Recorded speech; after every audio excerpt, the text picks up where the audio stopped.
అది వైసీపీ ఉన్నంతసేపు అసలు ఆ సమస్య లేదు. అక్కడ చెత్త ఎవరు బయటలేదు, చెత్త పోలేదు.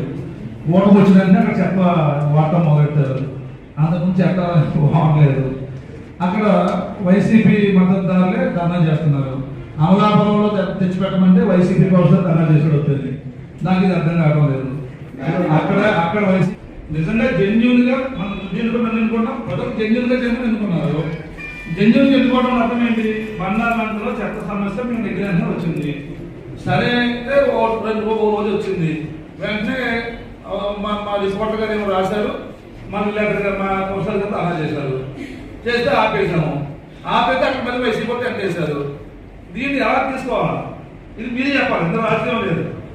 గ్రామం ఇది మేజర్ ఎప్పటి పేరూరు తర్వాత ఇక్కడ సంబంధించింది ఇది. అంతే, పేరూరు తర్వాత మేజర్ ఇది బండాలంకదే. 15 వార్డుల చెత్త అంతా ఇక్కడికి వస్తుంది. ఆ చెత్త అంతా కూడా రిమూవ్ చేయవలసింది బాధ్యత గవర్నమెంట్ది. ఏ గవర్నమెంట్ అయినా పర్లేదు.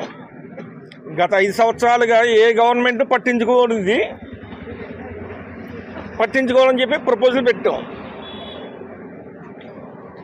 ఏ రకమైన చెత్త కూడా ఇక్కడికి రాకూడదు అన్నది ఇక్కడ ఉన్నటువంటి మహిళలందరిది తీర్మానం. 16వ వార్డుకు సంబంధించినటువంటి ప్రతి పౌరుడిది నిర్ణయం అది.